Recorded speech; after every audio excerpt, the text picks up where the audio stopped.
আসসালামু আলাইকুম। প্রিয় দর্শক, বিএনপি সরকার দায়িত্ব নিয়েছে, এখনও কিন্তু খুব এক মাসও হয়নি, 20 দিনও হয়নি। কিন্তু এরই মধ্যে নানা আলোচনা এবং এদের নানা কর্মকাণ্ড দেখে অনেকে বলতে শুরু করেছেন যে সকালটা কেমন যাচ্ছে সেটা দেখতে হবে। সকালের আমরা অনেক কিছু দেখেছি এ পর্যন্ত। কিছু কিছু আচরণ আমাদের ভালো লাগেনি, আমরা বলেছি, অনেকেই বলেছে। আবার কিছু কিছু আচরণ কারো ভালো লেগেছে, কারো ভালো লাগেনি। আবার কিছু আচরণ সবারই ভালো লেগেছে। আজকে আমি কয়েকটা পয়েন্ট নিয়ে কথা বলবো যে আসলে সরকার নমুনাটা আমরা কেমন দেখছি। আমি তারেক রহমানকে দেখে সত্যি কথা বলতে গিয়ে আমি স্বীকার করতে চাই এবং আমি স্বীকার করব যে তারেক রহমানের কর্মকাণ্ড কিন্তু আমার পছন্দ হচ্ছে। মানে উনি নিজে যা করছেন একটার সঙ্গে একটা তুলনা করে আমার মনে হচ্ছে যে না, বোধ করি দেশে একজন যোগ্য লোকের হাতে পড়েছে। কিন্তু তার টিম নিয়ে আমার একটু আনহ্যাপিনেস আছে। তার টিম যা করছে সেটা বুঝতে পারছি না।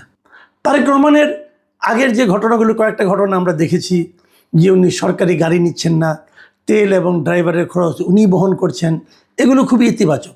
আবার ওখানে দুঃখও ছিল আমার যে ওনার মতো এরকম একটা ইতিবাচক সিদ্ধান্ত উনি নিলেন, সেটা ওনার মন্ত্রিসভার খুব বেশি লোক কিন্তু এটা ফলো করলো না। এটা আমার জন্য একটু বেদনা দিয়েছে আর কি। যাই হোক, আমি একটু হতাশা হয়েছি এই কারণে যে উনি যা করতে চাচ্ছেন তাকে উনি করতে পারবেন কিনা বুঝতে পারছি না। উনি দুর্নীতির বিরুদ্ধে যেরকম একদম কঠোর একটা ব্যবস্থা নিয়েছিলেন যে দুর্নীতির গলা টিপে ধরবে, এবং আমি নিজেও মনে করি এদেশের উন্নয়নের পথে যতগুলি বাধা আছে তার মধ্যে সবচেয়ে বড় বাধা হচ্ছে দুর্নীতি। কিন্তু সেই দুর্নীতির ব্যাপারে ওনার যারা মন্ত্রী আছেন তারা কি ওনার সঙ্গে ওনার যে মনোভাব সেই মনোভাবকে ফলো করতে পারছেন? এটা নিয়েও কিন্তু আমার একটু দ্বিধা আছে। আজকে দেখলাম টিআইবি মানে ট্রান্সপারেন্সি ইন্টারন্যাশনাল বাংলাদেশ, তারা একটা প্রেস কনফারেন্স করেছে এবং সেই প্রেস কনফারেন্সে তারা কিন্তু এই কথাটা উল্লেখ করেছে এবং তারা বলেছে যে সরকার যে দুর্নীতির বিরুদ্ধে কঠোর বার্তা দিতে চাচ্ছে তার সঙ্গে বাংলাদেশ ব্যাংকে তারা যে গভর্নর নিয়োগ করেছে সেটা সাংঘর্ষিক, সেটা সামঞ্জস্যপূর্ণ নয়। এবং তারা বলছে দুর্নীতির বিরুদ্ধে খালি মুখে বললেই হবে না, সেটা দলীয় পর্যায়ে কঠোর বার্তা দিতে হবে, না হলে এটা হবে না। এবং টিআইবির যিনি নির্বাহী পরিচালক ডক্টর ইফতেখারুজ্জামান, উনি কী বলেছেন আমি আপনাদের একটু পড়ে শোনাই। উনি বলেছেন, গণমাধ্যমে প্রকাশিত তথ্যে দেখা গেছে যে নবনিযুক্ত গভর্নরের ক্ষেত্রে জোরালো স্বার্থের সংঘাত বিদ্যমান। এমন নেতৃত্বের হাতে কেন্দ্রীয় ব্যাংক নিরাপদ নয় এবং এর ফলে নজরদারি সংস্থা হিসাবে বাংলাদেশ ব্যাংকের নিরপেক্ষ ভূমিকা পালনের সুযোগ বিঘ্নিত হবে। দেখেন, এই বাংলাদেশ ব্যাংকের গভর্নর নিয়ে কিন্তু শুরুতেই একদম প্রথম দিনেই কিন্তু আমি বলেছিলাম এটা ঠিক হচ্ছে না, এবং এটা যে ঠিক হচ্ছে কি হচ্ছে না এই ব্যাপারে সরকারের দিক থেকে কিন্তু আমরা কোনো ধরনের ব্যাখ্যা অথবা বিশ্লেষণ পাইনি। সরকারের ভাবখানা, বিশেষ করে অর্থ মন্ত্রণালয়ের যিনি দায়িত্বে আছেন মিস্টার আমির খুসরো মাহমুদ চৌধুরী, উনি যেভাবে এটা প্রতিক্রিয়া প্রকাশ করেছেন আমার তো হতাশ লেগেছে। মানে উনি যেন কাউকে পাত্তাই দিতে চাচ্ছেন না। উনি বলতে চাচ্ছেন আমাদের একটা প্ল্যান আছে, আমাদের প্ল্যান আমরা বাস্তবায়ন করব। কেন ভাইয়া, আপনার প্ল্যান কি? জনগণের প্ল্যানের বাইরে আপনার প্ল্যান থাকবে কেন? এরকম প্ল্যান তো আওয়ামী লীগের আমলে ছিল, লুটপাটের প্ল্যান। আপনি কি সেই প্ল্যান ধারাবাহিকতা চাচ্ছেন? আপনার বাড়ি চট্টগ্রাম, চট্টগ্রামেরই একজন তো বাংলাদেশে লুটপাটের ইতিহাসে একটা ইতিহাস রচনা করেছেন, মিস্টার এস আলম। যোগাযোগ হয়ে গেছে নাকি ভাই? এ ধরনের প্রশ্ন কিন্তু আমরা করবো। ভাই, আমার দেশটাকে কে নিয়ে যাচ্ছে? আপনার প্ল্যানটাকে, নতুন সরকারের প্ল্যান থাকবে, আপনাকে সেই প্ল্যান এক্সপ্লেন করতে হবে। আপনি যেই হন না কেন, আপনাকে বলতে হবে কেন আপনি এই একজন গার্মেন্ট ব্যবসায়ীকে বাংলাদেশ ব্যাংকের গভর্নর বানাচ্ছেন। আপনি ব্যাখ্যা করেন, আমরা ব্যাখ্যাটা শুনি। ব্যাখ্যা তো করতে পারতেছেন না, কারণ আপনার কাছে কোনো ব্যাখ্যা নাই। যে উদ্দেশ্যে আপনি করেছেন সেই উদ্দেশ্যটা আপনি ব্যাখ্যা করে কারো কাছে আপনি এটাকে জাস্টিফাই করতে পারছেন না। তো এটা তো হবে না। আপনি যেই হন, অর্থমন্ত্রী হন, যেই হন, আমরা তো আপনাকে প্রশ্নের মুখে। আজকে এই যে টিআইবির পক্ষ থেকে অফিসিয়ালি প্রেস কনফারেন্স করে বলা হলো যে যাকে আপনারা দিয়েছেন তাকে দেওয়ার মাধ্যমে সরকারের দুর্নীতির বিরুদ্ধে যে আপোষহীন মনোভাব তার সাপোর্ট এটা করে না। এই যে কথাটা বললো, শুনতে ভালো লাগছে। আমি যদি বিএনপির সমর্থক হই, ধরেন আমি বিএনপিকে ভোট দিয়েছি, ধরেন আমি বিএনপির সাফল্য চাই, তো টিআইবির এই বক্তব্য শুনতে কি আমার ভালো লাগবে? আমার তো ভালো লাগবে না, আপনার লাগতে পারে, কারণ আপনার অন্য কোনো ল্যাপটপ থাকতে পারে, কিন্তু আমার তো ভাই একজন নাগরিক হিসেবে ভালো লাগে নাই। আমরা তো 15 দিনের মাথায় এসে নিয়ে এই ধরনের বিতর্কিত কর্মকাণ্ড হোক, এটা তো ভাই আমরা চাইবো না। আমি বিএনপির যারা নাকি শীর্ষ নেতৃবৃন্দ আছেন তাদের কাছে বলবো, ভাই এমন কিছু প্লিজ করবেন না যে জিনিসটা আপনারা ব্যাখ্যা করতে পারবেন না।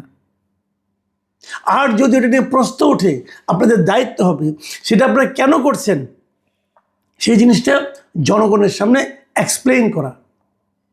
আপনারা ব্যাখ্যা করে প্রমাণ করেন যে আপনারা ভালো কাজ করেছেন। এই যে এত প্রশ্ন উঠছে, আপনারা কি মনে করছেন প্রশ্ন উত্তর দিবেন না আর আপনার হয়ে যাবে?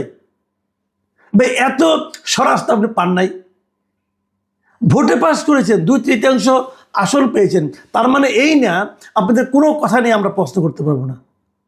আপনাদের যে শীর্ষ নেতা তার দিকে খেয়াল করেন, দেখেন ওই ভদ্রলোক কি করতেছে, তাকানোর দিকে।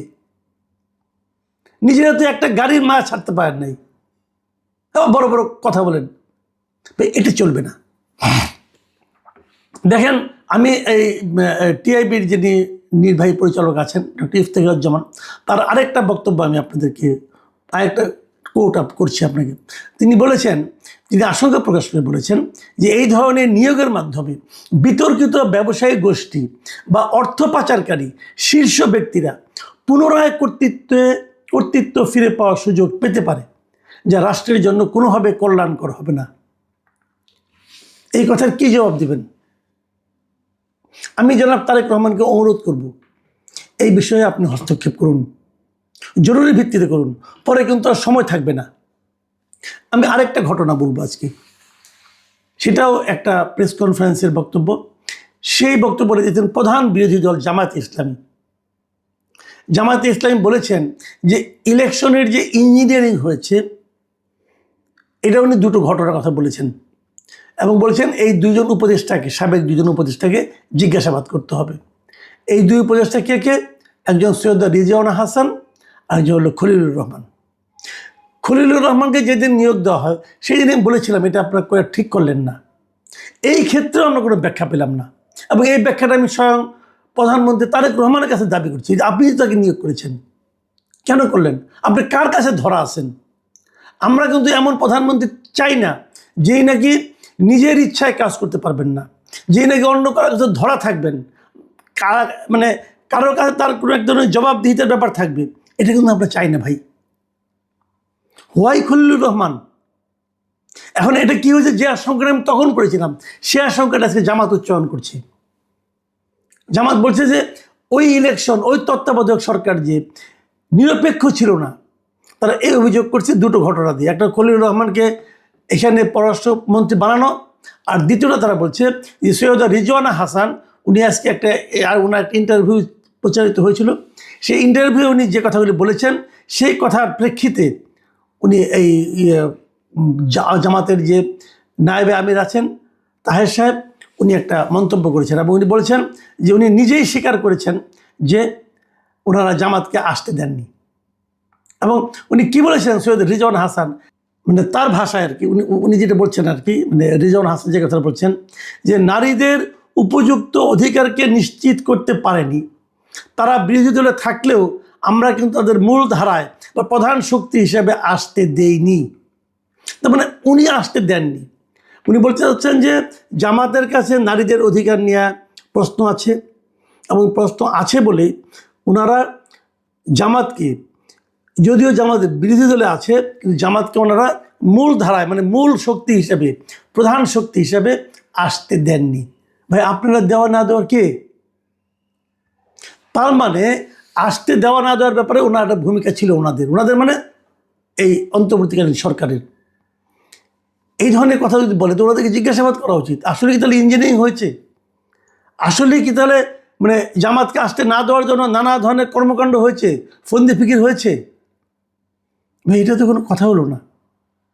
আবার তাদের একজনকে আইনে আপনি যখন উপদেষ্টা বানালেন তখন তো অনেকে সন্দেহ করতেই পারে, তাহলে আপনারা জানতেন এই ষড়যন্ত্রের ব্যাপারটা, এই ইঞ্জিনিয়ারিংয়ের ব্যাপারটা আপনিও জানতেন, এবং তারই পুরস্কার স্বরূপ ওনাকে নিয়ে আসছেন। জামাত তখন এটাও বলছে যে লন্ডনে আপনাদের সঙ্গে এই আন্ডারস্ট্যান্ডিং হয়েছিল। আমার কথা হলো এমন কাজ কেন করবেন যে কাজ করলে প্রশ্ন উঠবে। দেখেন আপনার প্রধান বিরোধী দল যেটা আছে, যারা আছে, তারা যখন এই প্রশ্নগুলি উঠায় তখন কিন্তু এই প্রশ্নগুলিকে আপনি উড়িয়ে যেতে পারবেন না, আপনাকে এটা এক্সপ্লেন করতে হবে। কেবল তাই নয়, নির্বাচনটা যে সঠিক হয়েছে, অবাধ হয়েছে, সুষ্ঠু হয়েছে, সেটা আপনাকে প্রমাণ করার জন্য জামাতের যে দাবি, এই দাবিকে আপনাকে গুরুত্ব দিতে হবে। কতটুকু পারবেন আমি জানি না, কিন্তু আমি মনে করি দেশে আপনারা একটা ভিন্ন ধরনের শাসন কায়েম করার চেষ্টা করছেন। আমি মানে যেমন আজকে যে ঘটনাটা ঘটলো, আজকেও তো খুব ইন্টারেস্টিং একটা ঘটনা ঘটছে। সরকার একটা প্রজ্ঞাপন জারি করেছে, এই যে আমাদের প্রধানমন্ত্রী অথবা সরকার প্রধান যখন বিদেশে যান, বিদেশ থেকে আসেন, তখন আমরা দেখি কি যে এয়ারপোর্টে সব মন্ত্রীরা লাইন ধরে দাঁড়ায় থাকে, উনি সবার মাঝখান দিয়ে হেঁটে হেঁটে যান, আবার ফেরার সময় সবগুলি দাঁড়ায় থাকে, সবাই হেঁটে হেঁটে আসেন। মানে সকল মন্ত্রীদের পৃথিবীর সবচেয়ে কঠিন কাজ হলো, সবচেয়ে গুরুত্বপূর্ণ কাজ হলো প্রধানমন্ত্রীকে বিদায় দেওয়া এবং তাকে স্বাগত জানানো। নতুন প্রধানমন্ত্রী বলছেন এগুলি চলবে না, মাত্র 4 জন লোক যেতে পারবে, অনলি 4। এবং তারা কে কে? জাতীয় সংসদের চিফ হুইপ, মন্ত্রিপরিষদের সচিব, প্রধানমন্ত্রীর মুখ্য সচিব এবং একজন জ্যেষ্ঠতম মন্ত্রী, মানে সবচেয়ে সিনিয়র মন্ত্রীদের মধ্যে একজন মন্ত্রী। এই 4 জন থাকবেন, আর কেউ না। অবশ্যই এটা ইতিবাচক দিক। আমি মনে করি যে ওনার যে মন মানসিকতা ডিফারেন্ট টাইপের, সেটা উনি প্রমাণ রেখেছেন। আপনি এদিকে যখন প্রমাণ রাখছেন, তখন যে সমস্ত প্রশ্ন উঠছে, সেই প্রশ্নগুলির জবাব দেওয়াটাও কিন্তু আপনার দায়িত্বের মধ্যে পড়ে। এবং আমাদের এই জবাবদিহিতা, আমি মনে করি এই সরকার জবাবদিহিমূলক হবে এবং এই সরকার এই প্র্যাকটিসটাও চালু করবে। সংশ্লিষ্ট মন্ত্রী হোক অথবা তথ্যমন্ত্রী হোক অথবা খোদ প্রধানমন্ত্রী হোক, প্রত্যেকটা প্রশ্নের আমরা আপনাদের কাছ থেকে জবাব চাই। আপনারা জবাব দিন, যুক্তিগ্রাহ্য হলে আমরা মেনে নেব, নাহলে আমরা পাল্টা যুক্তির কথা বলবো। কিন্তু জনগণের কাছে নিজেদেরকে ওপেন রাখার চেষ্টা করেন। প্রিয় দর্শক, এখন এই পর্যন্তই। আল্লাহ হাফেজ।